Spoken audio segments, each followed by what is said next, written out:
नमस्कार।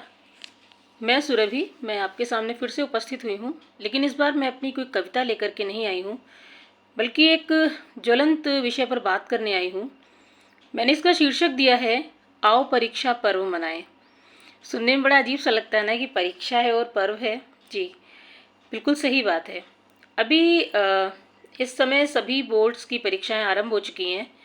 UP board के मेरे अत्यंत व्यस्त मित्रों की व्यस्तता ने मुझे सूचित कर दिया है कि यूपी बोर्ड की परीक्षाएं भी शुरू हो चुकी हैं और संभवतः आईसीएससी भी, और सीबीएसई बोर्ड की क्लास 12वीं की परीक्षा, हिंदी की परीक्षा सोमवार को है। उसी के मद्देनज़र कुछ बातें आपसे कहना चाह रही हूँ। मैं नहीं कह रही हूँ कि आप मेरे वीडियो को शेयर कीजिए, मैं सिर्फ इतना कहना चाहती हूँ कि जो मैं इसमें कहना चाहती हूँ उन बातों को ज़रूर शेयर कीजिएगा। मैंने अपने इतने वर्षों के शैक्षणिक जो भी मेरा रहा है, पूरा अनुभव रहा है, या जो समय सीमा रही है, उसमें जितने अधिक डिप्रेशन के पेशेंट या डिप्रेशन अवसाद से ग्रसित बच्चे मैंने इस समय देखे हैं, अपने विद्यालय में नहीं बाहर भी देखे हैं, बाहर के बच्चों से बातचीत की है, उससे बहुत सारी बातें समझ में आई। और मेरे यहाँ पर बैठने का और बोलने का एक कारण ये भी है कि मेरा अपना बच्चा भी इस वर्ष हाई स्कूल में है, मेरा छोटा बेटा हाई स्कूल में है, उसका भी बोर्ड है, तो हम और आप दोनों एक ही जगह पर हैं। लेकिन कुछ बातें ऐसी हैं, अगर हम उनका ध्यान रख लेंगे तो शायद हम अपने बच्चे को जितना भी उसके पास में है उतना वो इस्तेमाल करके अपनी परीक्षा को अच्छा बना सकता है। मैं प्रोफेशनल काउंसलर नहीं हूँ, मैं सिर्फ मनोविज्ञान की पढ़ाई कर रही हूँ अपनी इस टीचिंग प्रोफेशन के साथ साथ, और साथ ही साथ काउंसलिंग के विषय में भी समझ रही हूँ, उसके स्टेप्स को जान रही हूँ, समझ रही हूँ। तो मुझे ये ज़रूरत महसूस हुई, और अगर ये वीडियो किसी एक बच्चे के भी काम आ गया तो मेरा ये बनाना सार्थक जाएगा। तो सबसे पहली बात तो ये कि ये सिर्फ पेरेंट्स के लिए है, उसके बाद पेरेंट्स बच्चों को कुछ बातें बताएं। पेरेंट्स के लिए सबसे पहली बात ये, जैसे मैंने शुरू में ही कहा कि आओ परीक्षा पर्व मनाएं, इसको वाकई में घर का पूरा माहौल बदल दीजिए। आप घर के, चूंकि परीक्षा बिल्कुल सर के ऊपर है, बच्चे को ये पता लगना चाहिए कि वो इस समय थोड़ा विशिष्ट है, लेकिन ये विशिष्टता उसको तनाव ना दे कि वो किसी तनाव में फंस जाए कि हाँ हमारे घर के लोग ऐसा समझ रहे हैं कि एक बहुत विशेष स्थिति आई हुई है। लेकिन हाँ, घर का माहौल बनना चाहिए। आप स्वयं भी अपने पर नियंत्रण रखिए, टीवी इत्यादि बंद कर दीजिए और थोड़ा सा ये महसूस होने दीजिए कि हाँ बेटा, तुम्हारे लिए हम सब लोग सचेत हैं और जागरूक हैं। डांटने, फटकारने और कोसने का समय अब चला गया। देखिए, ये गलत बात है। आप बच्चे को दूसरे बच्चे से तुलना मत करिए कि तुम उससे ज़्यादा हो, ये उससे कम हो, ना उसको डांटिए, फटकारिए। ये बच्चे हमारी संपत्ति हैं, सीधी सी बात है। हम इन्हीं को लेके आगे चल सकते हैं, और अगर आप हल्का फुल्का माहौल बनाए रखेंगे तो बच्चा अपने आप ही जो कुछ भी उसके पास है, जो कुछ भी उसने पूरे वर्ष भर में जितना सीखा है, उस सीखे हुए का सही उपयोग अपने परीक्षा हॉल में कर सकता है। दूसरी बात, ये जो परसेंटेज की दौड़ है, जब तक बच्चा पढ़ाई कर रहा है, पूरे वर्ष भर पढ़ रहा है, तब तक ठीक है, हम उसको प्रतिशत की दौड़ दौड़ाते हैं, चल भाई बेटा तू परसेंटेज की दौड़ दो। लेकिन अब जब 2 दिन बाद पेपर शुरू होने वाले हैं, तो किसी भी प्रकार से उसके ऊपर परसेंटेज का, प्रतिशत का लोड मत ला दिए कि तुम्हें 99 लाना है, तुम्हें 98 लाना है। इसी संदर्भ में थोड़ी सी बात रिश्तेदारों के भी, रिश्तेदार और पड़ोसियों के लिए भी है। यदि आप एक पड़ोसी हैं, एक रिश्तेदार हैं, आपके बच्चे, आपके परिवार के बच्चे बोर्ड परीक्षाएं देने जा रहे हैं, तो थोड़ा सा दायित्व तो आपका भी है। और आपका दायित्व ये है कि बच्चे को सबसे पहली चिंता ये लगती है कि अगर मेरा रिजल्ट निकला तो फला आंटी क्या कहेंगी, फला फूफा जी क्या कहेंगे, फला मामा जी क्या कहेंगे। तो सबसे पहली बात, यदि आप पड़ोसी और रिश्तेदार हैं तो आप पूछिए नहीं, ना बच्चे को फोर्स करिए कि तुम्हारे ऊपर किसकी एक्सपेक्टेशंस का लोड है। नहीं, उसको निश्चिंत करिए कि हमें कोई मतलब नहीं है कि पड़ोस वाले क्या सोच रहे हैं, घर वाले क्या सोच रहे हैं। तुम जो ला सकते हो इन कंडीशंस में वो तुम लेके आओ, अपना बेस्ट दो, अपनी बेस्ट परफॉर्मेंस दो जो तुमने तैयार किया है। क्योंकि सबसे बड़ी बात यह कि इस समय या किसी भी समय हमारे लिए किसी परसेंटेज से ज़्यादा जरूरी हमारा बच्चा है। बच्चे उद्दंड होते हैं, बच्चे डेयरिंग होते हैं, बच्चों को देख के लगता है उन्हें कोई डर नहीं है, बेफिक्रे होते हैं। लेकिन परीक्षा के नाम से जो बच्चे पहली बार बोर्ड परीक्षा देने जा रहे हैं, अच्छे अच्छे बच्चों की रूह हिलती है, अच्छे अच्छे बच्चे कांपते हैं। ये बच्चे अपनी ज़िंदगी के बड़े ही नाजुक मोड़ पे हैं इस समय। इस समय हमें इनके साथ खड़ा होना है। हम सब कुछ छोड़ दें, अपनी हर चीज़ इस समय एकदम किनारे रख दें और इनके साथ में बराबर उनको, हम उनके साथ पढ़ नहीं सकते उनकी पढ़ाई, लेकिन हम उनके साथ खड़े हो सकते हैं। बच्चा अगर रात में जग रहा है तो क्या दिक्कत है, आप भी जग लो ना उसके साथ में। अगर वर्किंग हो तो भी मैनेज कर लो, एक महीने 1.5 महीने जो भी है, लेकिन बच्चे को लगे कि मम्मा जग रही है, पापा जग रहे हैं मेरे साथ में। उसके बाद में एक सबसे ज़रूरी बात, घर में एक ईश्वर की आस्था का माहौल बनाइए। आप जिस धर्म को भी मानते हैं, चाहे जिस धर्म को, उस धर्म से संबंधित जो आपका विश्वास है, उस विश्वास को बनाइए और बच्चे को बताइए कि ईश्वर आपकी सहायता करेंगे जो कुछ भी आपने तैयार किया है।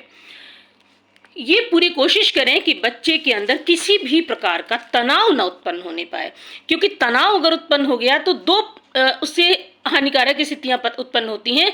एक तो पेट दर्द, बुखार, चिड़चिड़ापन, उल्टी इत्यादि ये समस्याएं उसको शारीरिक समस्याएं हो जाएंगी यदि उसके मन के अंदर तनाव ने जन्म लिया।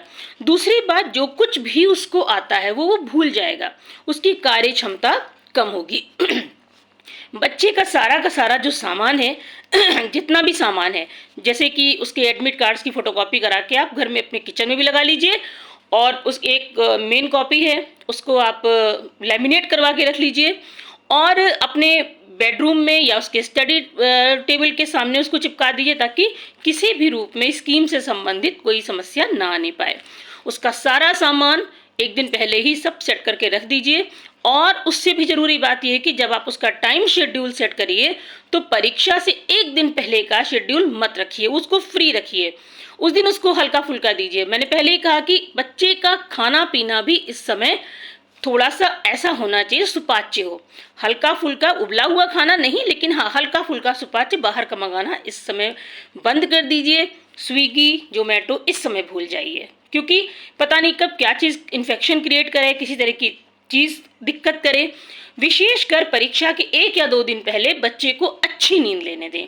अच्छी नींद लेगा तो जब सवेरे उठेगा तो अपने अंदाज में उठेगा, हल्के फुल्के मूड से उठेगा। घर में थोड़ा बहुत अगर यदि हो सके तो उसको थोड़े से 1-2 घंटे के लिए कॉमेडी कोई चीज़ दिखा दीजिए, कॉमेडी सीरियल दिखा दीजिए, कॉमेडी कोई शो दिखा दीजिए। क्योंकि कॉमेडी जो होती है या हास्य होता है, हमारे अंदर ऐसे केमिकल्स क्रिएट करता है जिससे कि हम चीज़ों को हल्के में लेते हैं। उसके बाद में बच्चों को ये बिल्कुल नहीं पता लगना चाहिए कि परीक्षा एक भय है। उसको बताइए ठीक है तुमने जितना पढ़ा, जितना भी पढ़ लिया, अब तुम उसको लेके जाओ। अभिमन्यु भी तो आखिर अपने रथ के पहिए से लड़ा था, एकमात्र उसके पास वही अस्त्र था। तो बच्चे को ये सब पुरानी पौराणिक कथाएं भी बताइए। उसको असफलता के बारे में बिल्कुल न सोचने दीजिए। उसे कहिए ये मत सोचो कि अगर नंबर कम आए तो, अगर नंबर कम आए तो क्या होगा, या अगर ये हुआ तो क्या होगा। नहीं, नो, अगर तुम अपना बेस्ट दो, तुम अपनी अच्छी जो कर सकते हो वो करो। दूसरी बात, मेरा ये मानना है, ये मैं मान रही हूँ, मैं कोई बहुत आप ये कहिए कि मेरी बातें बिल्कुल लिखी हुई पत्थर की लकीर, ऐसा नहीं, लेकिन मेरा ये मानना है कि पेपर दे के आने के बाद बच्चा अगर पेपर डिस्कस करता है तो आगे के पेपर्स के लिए वो थोड़ा सा डिसअपॉइंट हो जाता है। बार बार दोस्तों से फ़ोन पे ये बात करना, तुमने कितनी तैयारी कर ली, तुमने कितनी तैयारी कर ली, ये भी निगेटिव है, नकारात्मक चीज़ है। नहीं, तुम अपनी पढ़ाई खुद करो। बाकी उसको समझाइए कि परीक्षा के समय पेपर को ध्यान से पढ़े और रिवीजन के लिए कुछ समय रखें। और एक चीज़ मैं आपको और भी बता दूं कि बच्चों के अंदर थोड़ी सी एक बात ये भी भर जाती है कि नंबर ख़राब मिलते हैं, बोर्ड में कॉपी ऐसे ही चेक होती है। मैं खुद बोर्ड की कॉपीज़ चेक कर चुकी हूँ, करती रहती हूँ बराबर। एक बात ध्यान रखिए कि सीबीएसई बोर्ड बहुत ही ज़्यादा पारदर्शी है, और बाकी भी बोर्ड्स ऐसे हैं कि जो टीचर करेक्शन के लिए जाता है उसकी कॉपीज़ को 3-3, 4-4, 5-5 स्तर पे चेक होती है, रीचेक होती है। बच्चे से कहिए तुम जो मेहनत करोगे तुमको तुम्हारी मेहनत का उचित परिणाम मिलेगा। कहीं भी कोई भी टीचर, सब बड़ी ईमानदारी के साथ में कॉपीज़ चेक होती हैं, रीचेक होती हैं, तो तुम अपना बेस्ट दो। देखिए ये समय, और सबसे बड़ी बात ये कि आप तनावग्रस्त ना होइए, क्योंकि अगर आप तनावग्रस्त हो जाएंगे तो आपको देख करके बच्चा खुद भी तनावग्रस्त हो जाएगा। मैं ये सारे बिंदु आपको बता रही हूँ, दूसरी ओर अपने आप को भी समझा रही हूँ। मुझे लगा कि मैं आपसे बात करूँ, क्योंकि बीते हुए दिनों में इन 24 घंटों में 48 घंटों में 48 घंटों में जाने कितने पेरेंट्स के मेरे पास फ़ोन आ चुके हैं कि मैम ये सो नहीं रहा है, मैम इसका खाना पीना छूट गया है, मैम इसके ये अपने हाथ हथेलियाँ रगड़ता रहता है और बहुत डिप्रेस फील करता है। बच्चा अगर डिप्रेशन में होता है तो अपनी हथेलियाँ रगड़ता है आपस में। तो इन सारी चीज़ों को देख के मुझे लगा कि फेसबुक या फेसबुक पेज या चैनल, इस तरह के यूट्यूब चैनल्स, इनका एक बहुत ही पॉजिटिव पक्ष ये भी है कि हमारी बात बहुत से लोगों तक पहुंच सकती है। जरूरी नहीं कि हर कोई देखे इस वीडियो को, पूरा देखे ये भी जरूरी नहीं, लेकिन हाँ, जितना भी देखेगा अगर आपको समझ में आता है तो कृपया इन बातों का जरूर ध्यान रखिएगा। और wish you all the best, आपको और आपके बच्चे को ढेर सारी शुभकामनाएं कि वो परीक्षा में बहुत अच्छे अंक लाए। और हम सभी जिस तपस्या में जुटे हुए हैं अपने बच्चों के लिए, अपने बच्चों के फ्यूचर के लिए, तो हम सभी उस चीज़ से बहुत अच्छी तरीके से संभलें, बहुत अच्छी तरीके से इससे बाहर निकलें। तो बस मैं अपनी बात यहीं पे ख़त्म कर रही हूँ।